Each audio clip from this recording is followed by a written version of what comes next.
Ladies and gentlemen, welcome back. Another episode here. I got the man, the myth, the legend, Jack Aigner in the building. Star of the show out in St. Louis, which we're going to talk a lot about today, from behind the scenes to weather to walk-offs to errors to meet and greets to Mark Schultz wheeling and dealing merch. I almost had a finger fall off this last weekend. Not lying. You hear that story at the end of the pod. Going to be a good one, huh? Great episode. Good banter. Got the sign in pink for the Magic after their big series clinching win. Number one seed in the AL. Shout out to Magic and Magic Nation. Wands are up proudly right now. Put them up. Proudly up right now. Put them up. Going to be a great episode. So this is the Pipe It Up podcast. Cue the intro.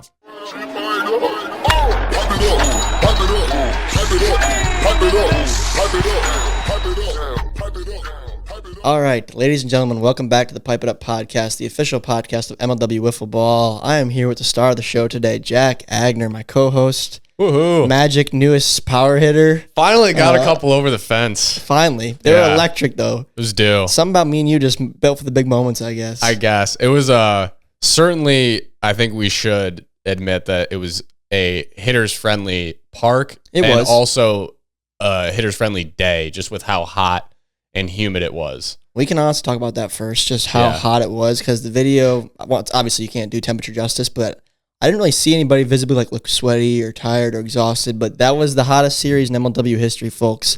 I think the physical temperature was like 101 was the high. If you, the video, it wasn't really mentioned in the video other than in the beginning it showed the temperature, but a lot of you guys have been on turf fields playing sports when it's hot out. It's like the turf just hot as in like 80 it's like or 90. We were sitting in the dugout and you're eye level with the turf and you just see the heat just coming up, man. It was hot. It was tough to stay hydrated. I agree. I don't think the video really showed how profusely sweaty everybody was. You had to be. I mean, fans, you guys probably noticed, and at first I didn't get it because I was running around and doing stuff, and I was like, we sold 500 and whatever tickets. I was like, it looks kind of not full. And then I look up and I realize a lot of fans, 100 plus people, were standing up in the shade in the concourse because of how bad it was the closer you got to that turf. It was hot, scary hot a little bit. It was. Grant cramped up. Grant was cramping up. I was luckily the people at Grizzlies Park is the name of it, right? Grizzlies Ballpark. Grizzlies Ballpark. They did a great job, keeping us stocked with water and stuff in the dugout, which side note was pretty cool to actually have a little dugout. I never really played baseball. It's cool being in the Dugouts dugout. Are cool. Dugouts are sweet. But they did a good job keeping us, stocked with water. So I was literally hydrating like a madman because I knew I would cramp if I didn't. And I was trying to keep encouraging, my guys to. It was pretty funny in the first game after RJ came out, he was gassed. He was tired. Yeah, I can imagine, dude. I was gassed standing there watching. I told him, I was like, go sit in the shade, grab a Gatorade, hydrate up. You'll be playing later in the series. And he kept coming out of the dugout to watch the game. I'm like, dude, please just go back. We're gonna need you later. Sit in front of the fan. So it was hot. Yeah, we did have the royalty treatment of the shade in the dugouts, and the fans were nice, but. We've been using the same Canon cameras for the last 3 or 4 seasons now, and we've had plenty of iPhones overheat and even GoPros getting hot, but we've never had one of those overheat before. And in the second inning, my camera just shuts off, and I'm like, really? Oh dear, this is not good. Did we have to stop? I don't even remember that. No, so, I didn't want to stop the show. It's a live game. So I was like, Kyle, something's wrong. This keeps shutting off, won't stay on. And he was obviously announcing, couldn't deal with it. So I was like, we had a photographer there named Davin. And I told him to primarily focus on photos, maybe sprinkle in some video footage every now and then because our guy Peter and Philly did a great job of that. And I was like, I don't want you to stress you out. Your sole priority should be video or should be photo, but if you want to do some video, if you can balance that, feel free to try. So I'm not freaking out, but I'm like, oh boy, this is going to be a disaster if these cameras are overheating. We can't film. Kyle was in the shade. We had the tent there, which was huge. Yeah. We drove down there, so he was totally covered. So I'm like, that one shouldn't overheat, but not having a second nice angle would be pretty crucial to this video. So I took the camera, put it in the cooler, got a second iPhone out, and I'm like, Davin, start filming now. Film the whole inning. He's like, all right. So then he ran off, started to film. I don't even know if his shots ended up making it, but we had 2 GoPros too, 2 iPhones, then a camera. So like we have options. Yeah. But still, it stinks to have like one of the mobile angles not available. But I left it near a cooler, or it might have even been in the cooler for a half inning or an inning. And then I went up into the stands in the second level where no fans were. And that was totally covered. Mm-hmm. So I stayed there for like an inning and a half. I wanted that thing to cool down. Yeah. So I stayed up there for a little extra long, got some shots up there, looked cool. And then once I came back down, it was still hot down there, but the camera never overheated again. So I don't know what caused it to overheat initially, but I got it. It managed to survive the rest of the first 2 games, so I was happy. Yeah, I mean, it wouldn't be Pipe It Up podcast or a MLW series if we didn't talk something about the weather, which wasn't even the craziest. Like that wasn't even the craziest weather of the day. No, I wanted to get into that too. Do you want to talk about that after the games? We'll talk. Yeah. Want to go chronologically? We'll go chronological. Yeah, because it was a crazy day. It was, and the weather in the Midwest, I swear. Yeah. We had similar things in Oklahoma where things change really, really quickly. But in summary, it was hot, very hot, to the point where I was concerned about player safety and the fans, and I mean, it was just bad. Yeah. But luckily, we only had 2 games and not 3 back to back to back. So it was 2 games. None of them went to extras. Somehow. I don't know how. Walk-off hits in both games, that didn't go to extras. Yeah, let's talk about the first walk-off, because that one went against you guys. Yeah. A couple of unlikely heroes a little bit in this series. For sure. That first game was pretty crazy, because I expected RJ to just dominate. Mm-hmm. Didn't. Cobras got 6, and I think the bottom of the first, and then you guys answer. Get 6 of your own off of Baron. Kind of just like a scrappy series. The Cobras hit a lot of dingers early on, then Grant got one of his own. But then you guys kind of just like clawed your way back. There was an awkward play, I think, where Baron pegged somebody, and then like 2 runs came in. And then we got 2. And Kyle was like, "Oh, 2 runs just scored." There was, looking back, there were a few different incidents or plays throughout the series where it almost seemed like there was miscommunication with like the defense on where they should be to like stop base runners.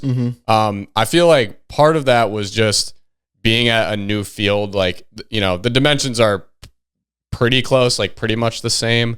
But like the out of play lines, you're not as like familiar generally with like where they would be at as like if we were playing at the Meadows. And I think also, I don't know what specifically about it, but just like the crowd there, I feel like made people like think a little bit more. It makes it more hectic. It makes it more hectic. So you're not as like decisive with some of those decisions in the field.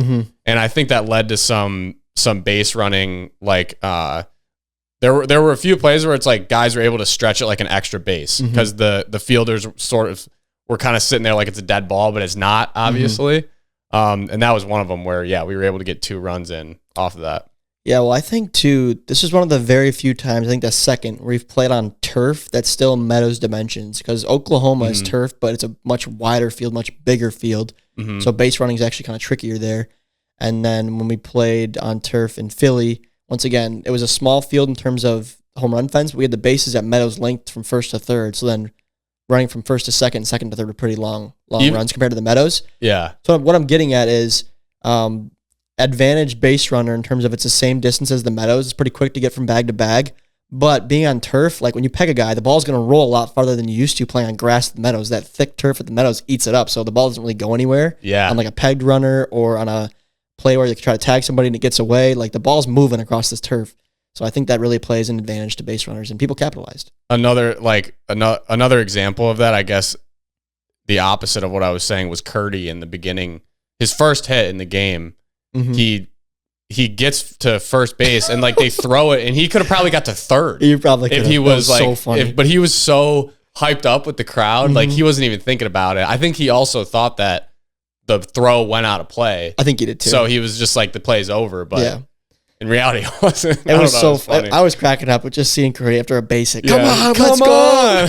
Well, it's cool. Like, it was cool. I will say this. I think the way, which we always kind of prefer that, but in Philly we had some restrictions because of the way the field was set up. Like, you couldn't have anyone beyond the fence.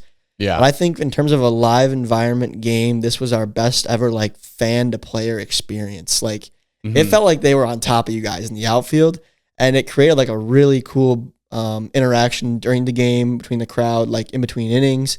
It was like super mingly and almost like integrated into one. It seemed like. Oh, totally. It was awesome. The the video picks up a lot of the audio, but it felt way louder than like the video. It always does. Like the video, you see the whole crowd, but from like hearing the crowd noise, it I don't think it did it justice. It doesn't. Because it felt like a lot more, like you're saying, intimate. Like that was a standard size baseball park, and it felt like it was just that little nook. Yeah, and that worked out too, because initially our initial proposal was to do the same thing we did at Fifth Third Field in Toledo and have it in right field. And then after the fact, I realized the field was turf, because the people on the call, Sam was our contact there, and he was like, another option, we could do it behind home plate in that area. And I was like, I'm shocked he recommended that, given that like we're going to not tear up the field, but like things can happen, pitching and stuff like that. Like at US, they play in York on grass, but they bring in extra sod to cover the baselines. They bring in turf for the mounds and stuff like that. So I was just surprised he recommended that. And then I do a little closer look on Google. I'm like, oh, this is a turf field, isn't it? So I emailed him. I'm like, is your guys' field turf? He's like, yeah, it is. I was like, wow, that opens up so many options. So worked out really well. Yeah. I think that's kind of like the ideal setup from now on at baseball fields. Once again, a little tougher to sell if it's on grass, especially if it's a pro team, but not saying it's impossible. Yeah. I like playing on turf. But game one did have the walk-off from Barron. Pretty electric. It was electric. I mean, it was a cool game I would say, like, from my standpoint, as the Magic manager, it was cool to see us go down by such a big margin early and be able to come back. We've had adversity in kind of like short spurts here and there throughout the season, but at no point were we ever down by 6 runs. Especially when they did it off our ace pitcher. Yeah. That, like you said, we were all expecting him to come in and just do what he's been doing throughout the year. So, but I was proud of my team for just continuing to play and, not getting down, knowing there's a lot of wiffle ball left. It's saying like, if they can do it, we can do it, like, which we did. We went out the next inning and did it. So that was really cool to see. And ultimately, it was a close game and they were able to get the edge there. Yeah. Shout out to Barron, big hit. Yep. Other highlights from game one I want to talk about, Jack, was the Lefty chants. We alluded to this on a previous pod after it happened. People may have forgotten about that. People watching probably forgot about what had happened, because once again, I didn't get it. But in real time, guys, to reiterate this, that was played the day after the home run derby aired. So people had just watched that with Jack's lefty dizzy bat home run or whatever. And then, do we know who the culprit was? Who started the lefty movement, the lefty chants? I don't know. I knew that. So before the game started, like, fans started coming in and, we were like signing some autographs and just interacting with them a little bit. And like you said, it was fresh on all their minds after the home run derby on ours, video. But on theirs for sure. So it was like almost every kid I interacted with was like, you got to hit a lefty bomb. You got to hit a lefty bomb. I was like, I don't know, like, we'll see. But in warm-ups, I was like, you know what? I'll just warm up like lefty. Oh, you did some? Yeah. So I was like, these kids seem to want it. Like, I haven't hit that good righty up until that point. So I was like, I don't know. I might as well just try it. So I warmed up righty and lefty. And I would say it was pretty equivalent warm-ups. Hilarious. But I knew that I didn't know they were going to chant it every time I got up to the plate. Every time. Which it was every time. But I guess I caved in. Ultimately, you just kind of want to give the people what they want. That's what I was going to ask you. What made you just finally cave? Just like to end the chants, to just put on a show? What made you cave? When I saw you going for it, I was like, oh boy. I mean, here we go. To be honest, like, I'm a competitive person, and I take the league very seriously. Those of you who know me know that. At the end of the day, like, it's still, we're here to have some fun. Come on, yeah, I'm with you 100%. And I also I walked twice, which was pretty funny because I got up there and like hitting pitches off like in a home run derby or like warming up is like obviously not anything really close to what a real game would be like. So the first at bat, it was like just seeing what it even looks like from the left side of the box, which is totally different. A little bit like intimidating, probably. It was pretty intimidating. And same thing, honestly, with like the second at bat. Like I wasn't even really going up there to like attack. I was kind of just like, I'm just gonna see some of these. Did you take any hacks at all from the left side? No. So that was one thing is again, like I said, like timing up a blooper in there in a home run derby is one thing, but having like a 70-mile-an-hour ball, there was like a mental Sawyer block. being screw drop coming in. I swear it was like there was a block. Like I don't really know how to describe it other than there were probably 2 or 3 pitches that Sawyer just like kind of grooved in there because he knew I wasn't going to swing at, like not the ones that ended up on camera, but it was like the first or second strike. And I wanted to, like, it's coming in and I'm like ready to swing and I just like couldn't pull the trigger for some reason. I don't know. It's a lot harder, like I said, than a home run derby, but I did want to, just have some fun. I didn't really think like it was like damaging my team's, likelihood of winning, considering the fact that I have a good chance of walking if I just go up there and don't swing anyway. Well, plus, at this point, yes, you guys hadn't clinched anything yet, but it wasn't like you were clawing for a playoff spot or anything like that. Right. You were at the top of the standings with a pretty comfortable lead. I mean, if we were like backs against the wall, like, we must win, like I wouldn't have done it. And it would have been hard because they would have continued to yell it throughout the whole day. Yeah. But, it was a good opportunity, I think, it was awesome.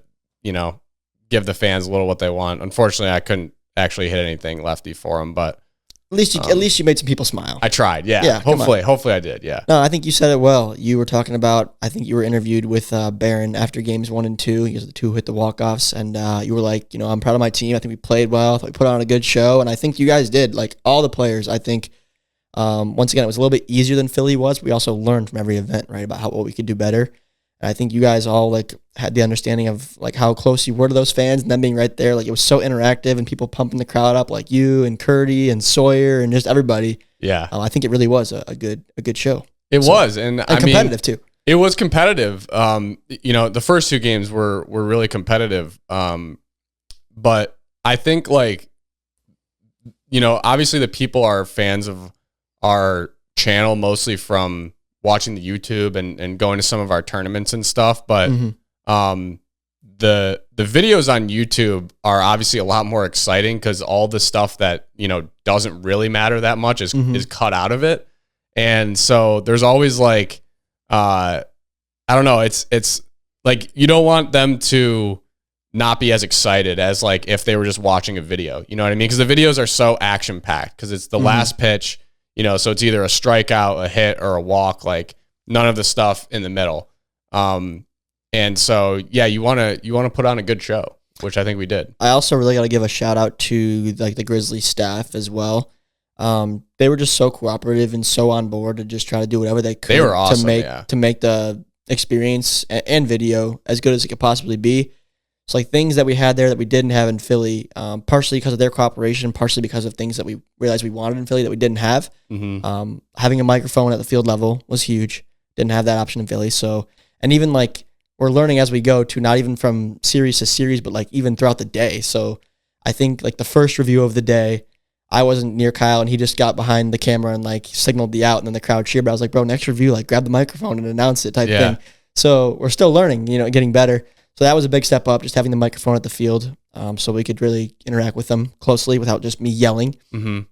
And then also we had a scoreboard on. So Reese Harris, you guys might have saw clips of him at the meet and greet. Gators player. He lives actually pretty close to St. Louis, a couple-hour drive.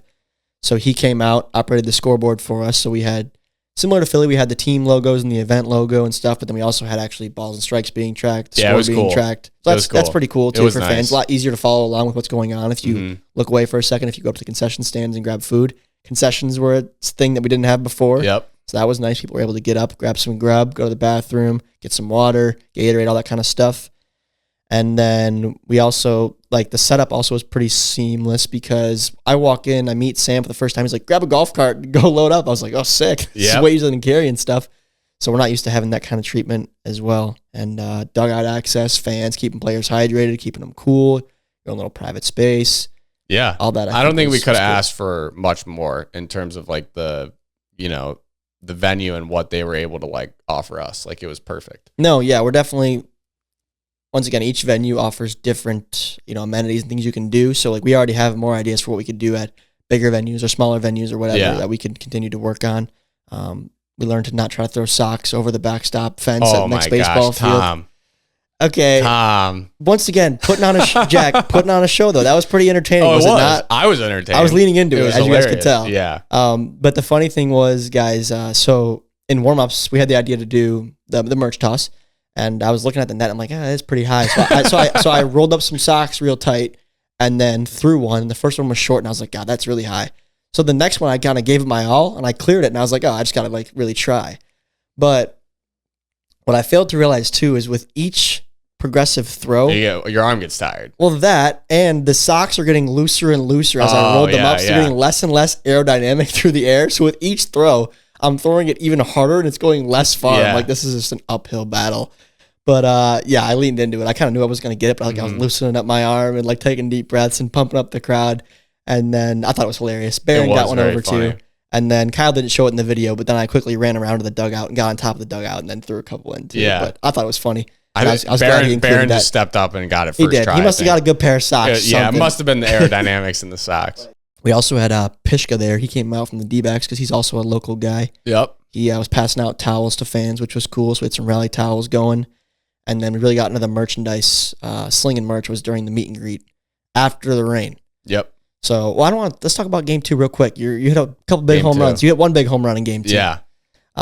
Electric, I must say. I was so happy for you. Needed it. There were some sick photos. I'll pop them up right now. I'll slide through them all. There were some good Davin, right? Yeah, dude. I told Jack, I was like, I feel like pictures. he almost prioritized you a little bit in this series. There were so many good pictures of Jack. He got a lot of good ones of me. Very grateful for that. So yeah, that was totally electric. You're a player just like MLW Red we were talking about on the podcast. You're just a gritty guy. You go out there with your athleticism. What's your approach up there? I mean, how do you get that done? That was a big home run, down by 1, third inning. Honestly, like I was telling you about warming up righty and lefty, I honestly think that helped me a little bit because I feel like this year, especially, a lot of opportunities I've had, I feel like I'm almost like pressing too hard with the way that I'm swinging. Like you ultimately don't have to hit the ball that hard to get it in play, to get it even over the fence. Like you just got to put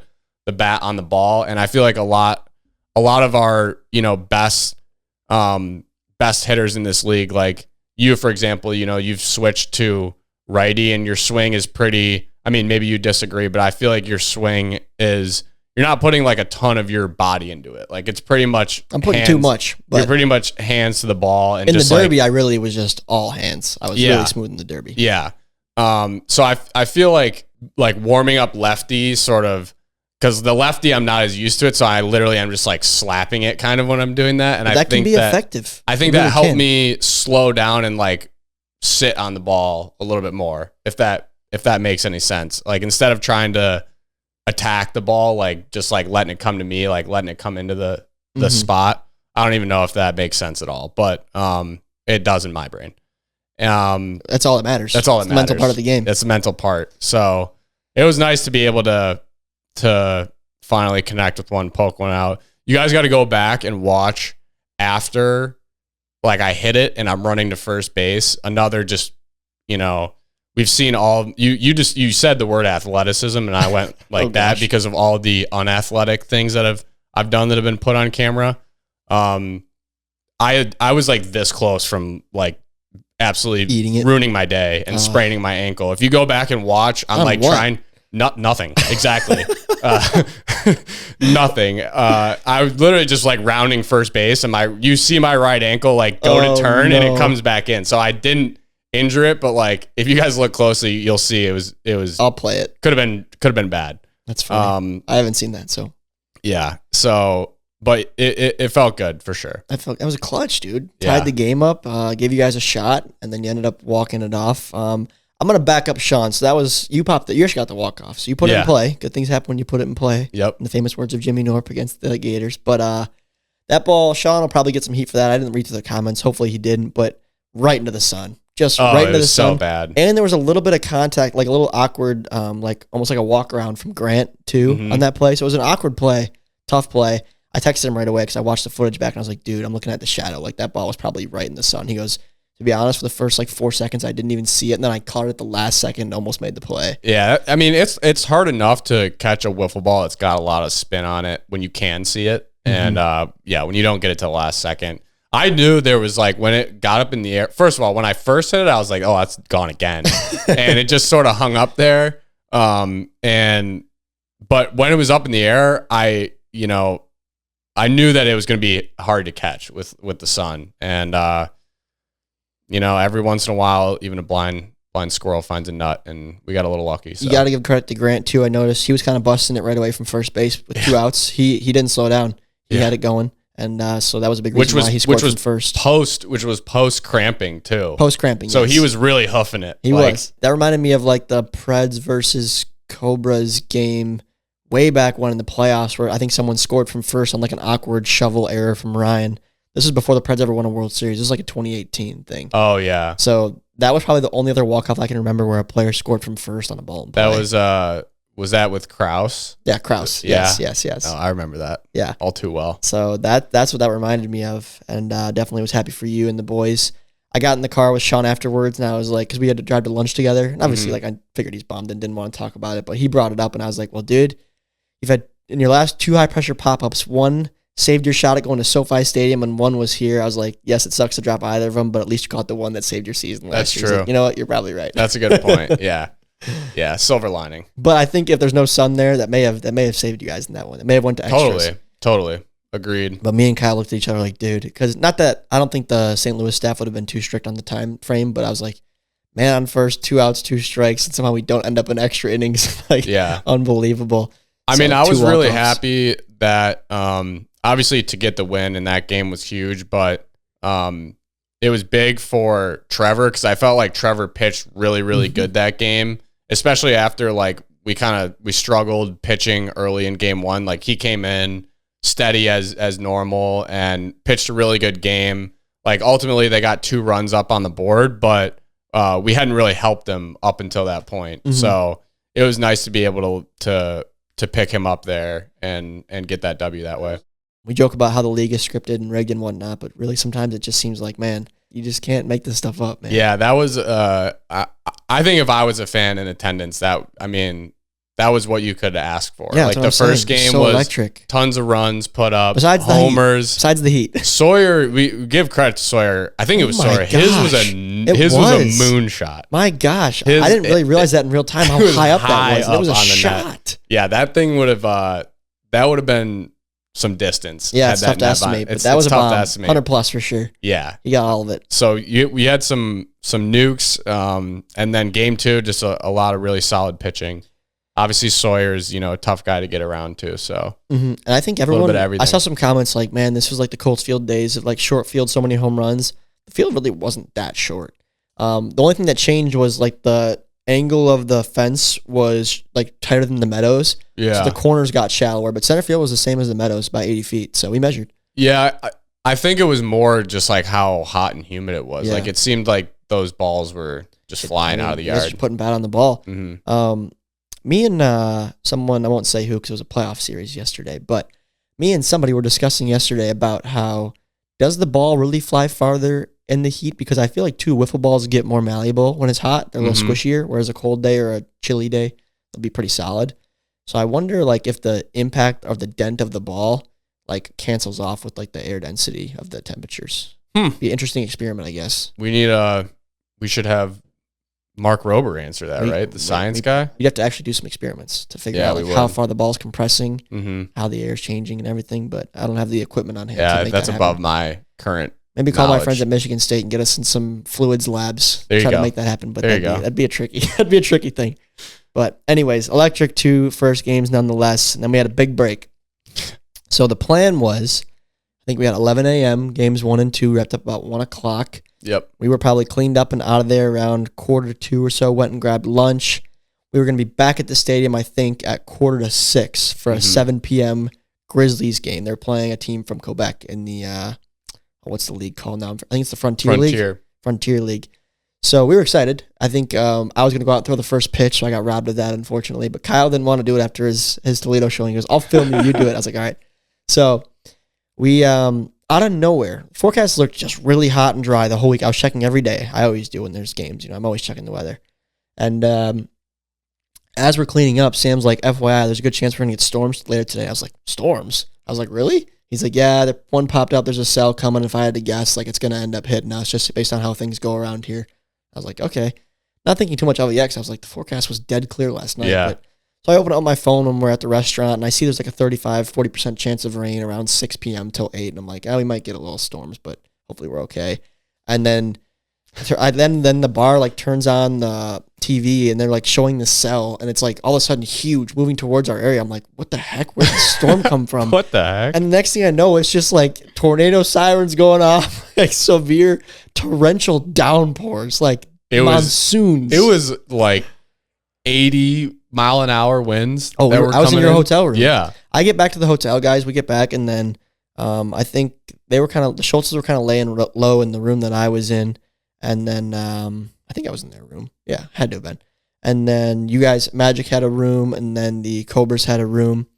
And there might have even been 4 hotel rooms total. I don't remember. But anyways, I think Kyle was like getting some posts up, and I think Brendan was taking a nap. I don't know. I was like, let me go check on the other guys, see what they're doing right now during the storms. So I called someone, got no answer, and then I got a text like, everyone in here's asleep. Yeah. And I think I called you. The heat just zapped everyone. Everyone passed slept, out. besides me, I think, in between those games. Everyone, it was blinds closed, lights off, like not just naps, like out cold in between these games. But then everyone woke up from the rain. And sure enough, we get a call from Sam, because then the forecast was like rain all day. We're like, God, this stinks, dude. So me and Kyle were kind of strategizing, what should we do? Should we try to do it like late night tonight? We wanted the night game, of course. Or we could try to reschedule for tomorrow morning if they'll let us. So he calls us, and he's like, not looking great, probably going to cancel. 5 minutes later, we got the call that they canceled the Grizzlies game altogether. Yep. And so he was kind of laying out our options for us, and he was like, well, we probably can't start. Like, I don't want to have fans in our stadium like beyond midnight, especially if they're young fans, which I understood. I was like, all right, so let's monitor the forecast these next like 30 minutes or so and see if things can clear up in time for us to play at night. We'd love to play at night instead of tomorrow morning, just for the thumbnail and the fan experience, everything. Yep. So forecast continued to develop. It looked like this percent chance of rain was starting to go down around like 7 or 8 p.m. So we ended up deciding on, I think, a 9 p.m. start, with our meet and greet happening before that, with if the weather cooperates, that we're going to do it under the concourse if we had to, if it still was raining, but have the field set up and ready to go for when it stopped. But it ended up stopping, clearing up just enough, cooled way down, which was awesome. Like, it was 20-degree difference. It was so much better. It was like 80 degrees, nice.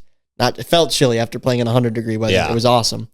And so we had tables in the field for the meet and greet. We had a merch tent set up, and it was just a lot. It was a lot of people. It was. That was our biggest event, right? Our biggest live event we've had. I mean, we've never really been in a situation where we've had to cap a meet and greet at a certain number of people, but I kind of looked at Kyle when we were done signing God knows how many autographs for 2 hours straight, and I was like, dude, kind of getting to that point where we're going to need to like cap a meet and greet at a certain number, because you just can't meet that many people and sign that many autographs in one day, or else maybe you could try, but like your interactions wouldn't be as good and everything. I'm trying to be somewhat genuine. And it would have to be that was the only thing going on, like autographs that day. Yeah. It was just like, that's all the whole day. We had a whole nother game to play. I know. And poor Mr. Schultz, man, he was by himself at the merch tent, just wheeling and dealing, just grinding for a solid hour and a half. And I remember I tried to like get on the microphone and give him a shout out, but like it cut out. Remember, I was trying to talk, the mic cut out. Me and Jack just started to laugh, but he went above and beyond of his pay grade for sure that evening, and sold out of the St. Louis shirts. We still have some youth larges, I think. If you want a St. Louis large shirt, they were cool shirts. They were very cool shirts. I'll write you an invoice up, but yeah, so he was grinding. All of us were signing autographs and taking photos for a solid hour and a half. Then we started the game finally around 9:30 or so, because the meet and greet took so long. There's just so many people. And then game 3 got a little lopsided there pretty quick. Yeah. it did get a little lopsided there. I would say, you know, I'm not really gonna like speak for Drew's decision, but I guess what I will say is, you know, what I said about the first two games in terms of like, ultimately they see the videos, and so when the actual live games being played might be a little bit boring, they seem less boring in the videos because you don't see all the stuff in the middle. And I think game 3 was like the opposite of that. Like you know, getting walked on like 4 straight pitches where the ball like isn't really even that close to the strike zone is tough for like to watch. Like it's you don't really want to see that. It's lonely out there. It's like lonely. Said, it's your quote. It's really lonely, and I don't want to see that for them either. You know what I mean? I was getting a bunch of hate in the comments because one of the innings, I think I was all 3 outs because I struck out all 3 times. And it's like, I was getting sick of just sitting up there and walking. It's like no fun for anyone. So if the ball was anywhere even close to the zone, I was swinging at it. I mean, ultimately that game didn't matter for the Cobras. That's kind of why. So Drew, even though, well, this is the end of the slate, right? Slate 4 is over. Yeah. So I don't think Drew understood this fully, but basically what happens now, guys, I'll give you guys the quick playoff rundown. Basically, there is a scenario where the Cats could miss if they get swept due to a tiebreaker, but essentially the Preds and Cobras is a win-and-in series. Whoever wins that series 2 out of 3 is going to make the playoffs, regardless of that outcome that we had in St. Louis. So Drew knew that. He knew he needed to get 1 in St. Louis to make that series against the Preds in Slate 5 a win-and-in situation. So he said he might get Gus involved and him involved, and Chris Baranowski involved, which I like because I do agree, like, it's cool to play everybody that makes the trip and whatnot. Totally. You know, putting him on the mound is a little tougher, bigger ask than putting him in the lineup. But I respect it in a way. It's unfortunate that it didn't work out for him. But you know, Drew, he's gonna do what he wants, and he's gonna go out there and try to put on a show for the fans. He did there for a couple outs. I will say though, a little bit obnoxious of a Selly after striking out a left-handed Jack Aigner. Just a little bit. But that's okay. But Drew's going to be Drew, man. You can't change him. And RJ pitched good. You know, he took care of business. Yeah. It was good to see him bounce back. Yeah, for whatever reason, maybe it was the heat, maybe it was just a little bit of nerves, but he didn't really have like his full arsenal in that first game. Like it wasn't really moving for him. His pitches were it was just kind of so slow. Hot, man. Like I said, scary hot out. And yeah, and I was proud of him because that game 3 was, you know, the RJ that we've seen all year, and it was cool to see him like come back in there and settle in, you know, back to the level that we know he can play at. Yeah, I was happy for him. And I think he was kind of battling, not that they were bad, but there was a couple hecklers out there, I think, giving him a tough time, too. A couple Cobra fans really were in his ear I know there were a lot of RJ fans. There were a ton. He was probably, I feel like he was the name I heard the most throughout the series.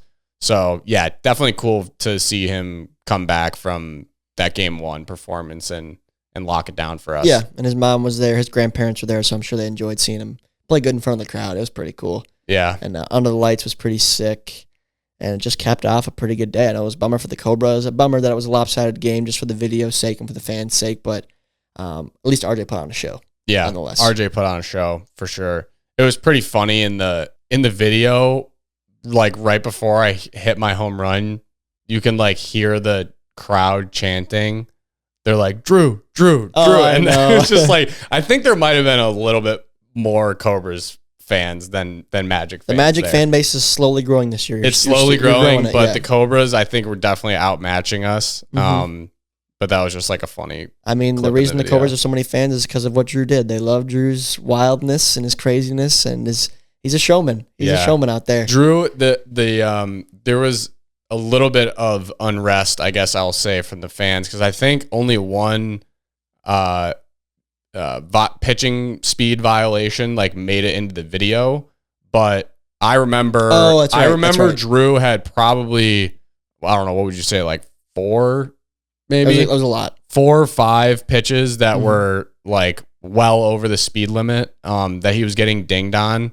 And the fans, like, some of them didn't really like that. But I mean, those are ultimately like, that's the rules we play with. It's either have that or like back the mound up because guys can just throw so hard that it would be not very fun if we didn't have that. I actually really like that rule. I think it's like one of the better adjustments we've made. Yeah.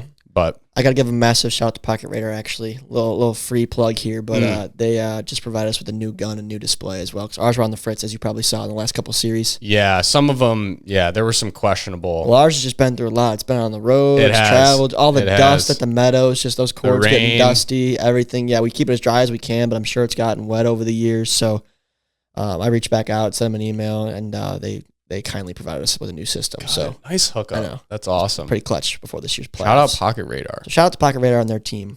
And but yeah, overall I was just really thrilled, really happy with the event. I do think it was our best live event ever.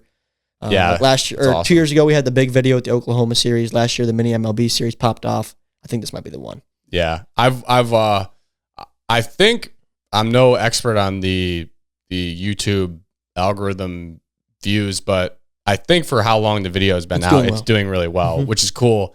I remember us putting out a graphic on the Instagram last year of like YouTube views by team. Yep. And I think the Diamondbacks smoked everyone.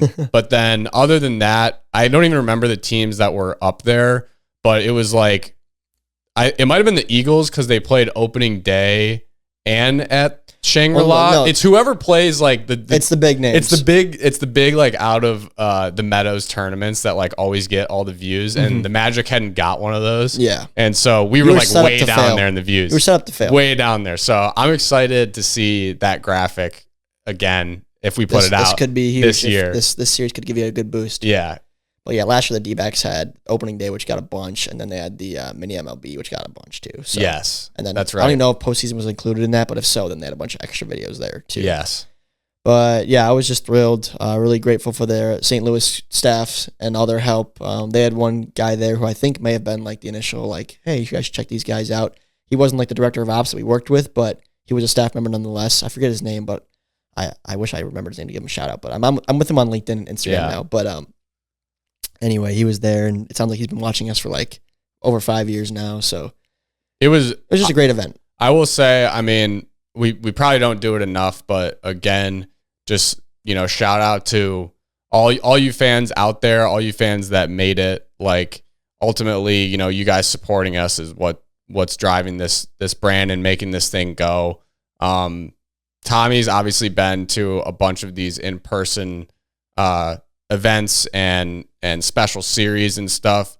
For me, this was like the first meet and greet where I was actually like sitting at a table and signing autographs. Like I've done it like here and there at tournaments and stuff for the league, but that was the first time where it was like for like almost as far as I could see, there was a line of people coming up to meet us, and it was just really cool and super grateful to be able to play in this league and have the support that you guys give us. Like, it's just really awesome. And so super thankful for that. It is. It's I don't want to take away from your spotlight. You can talk more if you want about that, but like this whole, like we were used to kind of gauging success on views, right? That's kind of been our only gauge of success over the last couple of years, last decade even.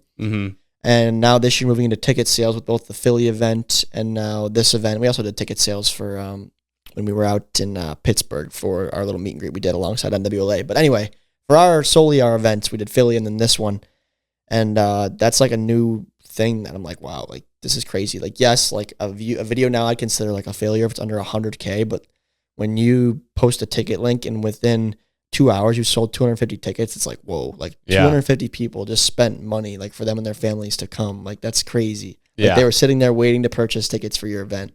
That's like a new thing that's like gives you a new appreciation. It's totally different from views. And and ultimately I think some of the biggest compliments that we can get and we do get are from the parents, the ones that are taking their kids to these live events. There were a number of people that traveled a long way to get to that series, and wouldn't have been able to obviously without their parents. But just when we get the compliments from them, that's when it's like really cool, because I feel like ultimately as a parent, like the more positive influences you can have around your kid or have your kid like involved in your,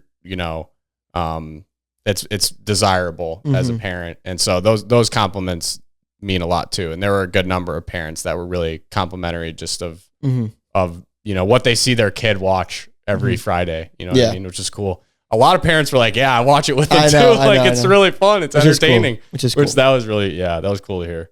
Was it like overwhelming for you at all, just signing all those autographs just back to back to back and meeting everybody and just like seeing the love? Like, what was that like?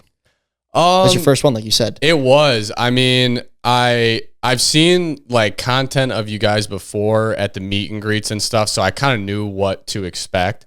There were a lot of people though. Like you said, it was our biggest one. We were signing autographs for I think all of 2 hours. And that was after, I had probably signed for 45 minutes before the game, before the first game.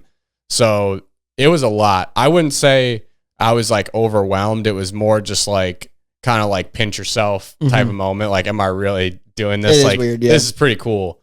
I will say I've, had a lot of sports experiences in my life, played high school football in front of like thousands of people. The dog pound, baby. I played college lacrosse in front of live audience. Obviously, I was nervous before this series. Like, I definitely was a little bit nervous. And like once we got settled in, it was kind of more of just like another series and hanging out and just had some people there to watch. But I'd be lying if I told you I was not nervous. Like once we got there and like people started filing in and we were like getting ready to go for the game and just seeing how many people were watching. So it was pretty cool. Yeah. What's that? Do you notice a difference in like how you feel or behave playing in front of people? Or are you kind of used to it at this point? Because to be honest, I don't know. I feel like in Philly, it was definitely different, but I don't know if it gave me extra nerves. Like I want to win the games anyway type thing. Yeah. And like I've grown up playing baseball, like not that high school baseball, a lot of people or anything, but I had one game that went to 18 innings in high school. And like, so like, I think people were like texting people like, yo, this game's in the 16th innings, like get here. So like by the end of the game, it was like foul pole to foul pole people. Yeah. So softball game ended too, then a high school softball game. So then all those players and families came to watch too. And I don't know, I feel like it doesn't really affect me, humbly speaking. I don't really notice a difference, to be honest. I think it gets to a point where, like you forget about it. Yeah. And you're not even really, like you take it in at moments, like what's going on around you, but then you could just get so locked into whatever you're doing. Like we got to play a high school football game. I think it was my senior year, maybe at U of M Stadium. I was there rooting for you. Yeah. There was probably a few thousand people there. And I mean, obviously they didn't fill out that stadium at all, but like it was, it was loud and there were a lot of people. But you just sort of like eventually it just kind of gets like blocked out. It's like white noise. Yeah. I think for wiffle ball, I think it helped me, the crowd, in a way, because it was like I just really wanted to do something like exciting, even that much more, you know what I mean? And on the flip side of that, like not do anything super embarrassing, you know what I mean? Like I didn't want to go up there and just have really bad at bats the whole series. So I don't know. Maybe it helped me. Maybe it didn't. We do have one more live crowd series this year. That's going to be the Eagles versus the Cats in Vermont. That was also a pretty good turnout. Yeah. So that'll be a special video. I'm really excited. Was that larger of a turnout or same size? Once again, hard to gauge because it's a different venue. People are behind you instead of like behind the fence. But you sold tickets for that, didn't you, or no? No, that was free attendance for all. I'd say with the charity. With the charity, yep. So I would say smaller, and we also battled weather in that one too. So our third game especially got really wouldn't thin. Be a series if we didn't. Wouldn't be a series without a big rain delay. But it was pretty cool and just a special video, like I said. So I'm excited for you. Very cool. But overall, let's get into the comment of the week from this video. I got one from Matt, and he said, "This could easily take the cake for the wildest, most entertaining MLW series of all time. Both teams had crazy walk-off wins. Aigner transformed into a switch-hitting machine. Drew brought crazy energy. Grant stole the show with his bat, while RJ overcame some early adversity to end a great day with gusto. Kudos to all involved, and congrats to the Magic, our 2023 AL champs. Jack, first time in franchise history. You guys are the 1 seed. Clap it up. How do you feel? Proud, for sure. Proud of the team. It's always cool to get a first anything, and I think it's definitely a mark of trying to get over that that hump, you know. We've always sort of been like on the outside looking in when it comes to the playoffs, and to be at the top going into the postseason is something new for us, but I think really exciting. And to channel my my inner Jordan Robles, you know, it's nice that we were able to do this, but still have a lot of work to do, for sure. And a lot of things that we want to accomplish ahead. Important games ahead, for sure. I'm not rooting for you guys, but I'm rooting for you to do your best, and I would love to see the Magic make a run at it. You know, this has been a crazy year, just seeing RJ's growth and Grant's doing well like we thought he would, and we knew the Magic would be competitors, but I don't know if anybody saw this coming. First place clinched through 4 slates only, so congrats to you guys. Fan base is growing, and good luck to you guys. Shout out all the Magic fans. Never been to a World Series, but you're 2 wins away. You've never played in one, right? Either team? Wow. No, I've never... No. Have not. No. Simple answer, no. No. Well, hopefully it's us and you guys. That'd be fun. Hopefully. But we'll pipe it up. World Series would be nice. It would be a nice pipe it up World Series. Been kind of a long pod, although we are early tonight. I have one story I really want to tell, Jack. Okay. I didn't tell you this yet. I had kind of a scary experience this weekend. This weekend? This weekend. Okay. I almost had this. I almost lost the nub this weekend. I could show you a video, guys. This is gonna sound worse than it was, but I was using a log splitter, like a machine. Tommy. Man, I got lucky, dude. Let me show you a video here. I got a video pulled up to reference. If you guys are listening on audio, YouTube, Pipe It Up Podcast, pull this up right now and look at this. I'll show you guys what happened. I don't have a video of like me getting hurt, but I have a video of the exact log splitter, and I'll show you what went wrong here, Jack, the best I can. Essentially, guys, I went up north for 2 days for Labor Day weekend with my family. And what does any good dad do? Right when you get there, you gotta get to work. You gotta get to work. So I pull up, and there's like probably 24 logs about, I don't know, 2 feet in length. He's like, can you just split these? We have a log splitter. Like, it's pretty easy. The neighbors were nice enough to, the people who sold the house to my parents moved like kitty corner, and they left some stuff, including a log splitter. Nice. They own farms, so log splitter, just nothing new to those guys. So it's pretty cool for us. So I'll put it on screen right now. You guys can see it. It's a log splitter that you load horizontally, and it's totally electric. You just plug it in, and then this piece here, I'll put an arrow. This drives towards the wedge, and then the log is split, right? Yep. So the obvious thing here is don't put your finger between put your finger right in the machine. Don't put your finger in the machine. It's pretty simple, right? And I knew that, and it's like it's safety.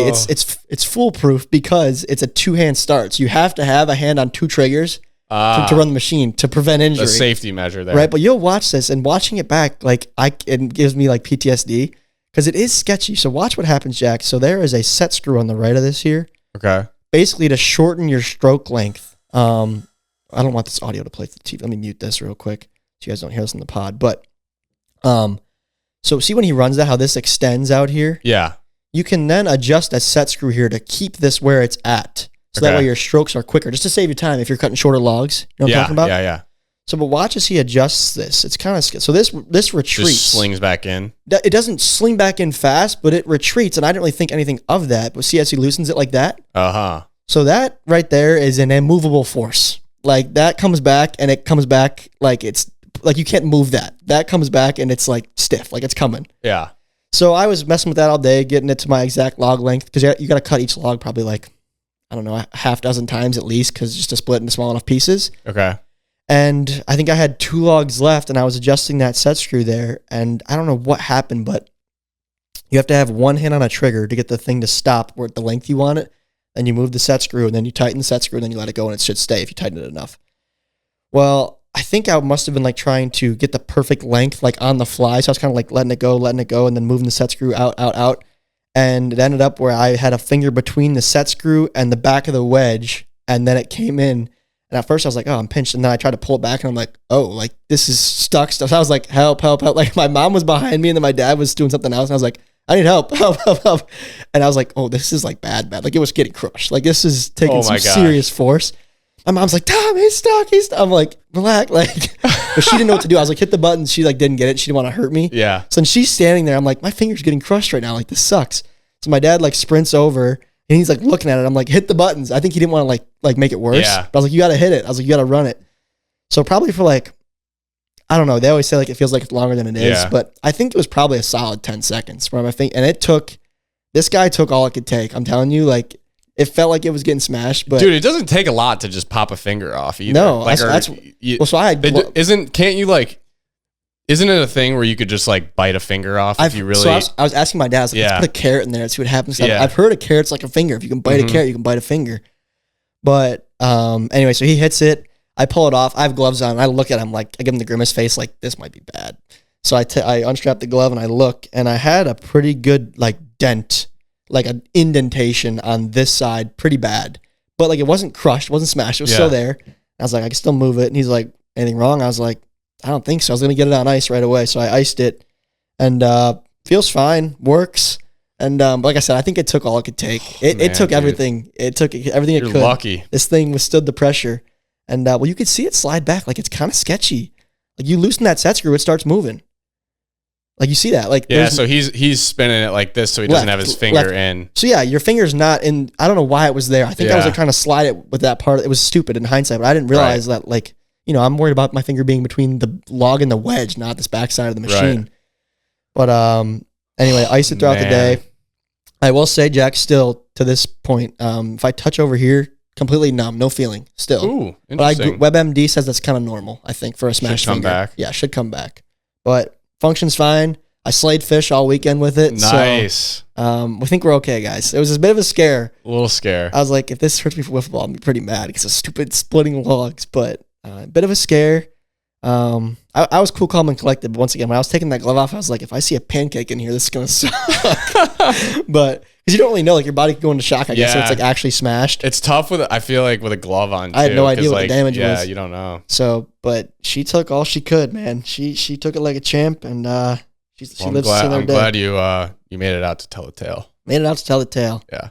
And now I know, I guess, not to do that on a log splitter. But I've used a gas powered log splitter before, but it's one that was horizontal. Mm-hmm. So you just load the log and then get out of the way pretty much.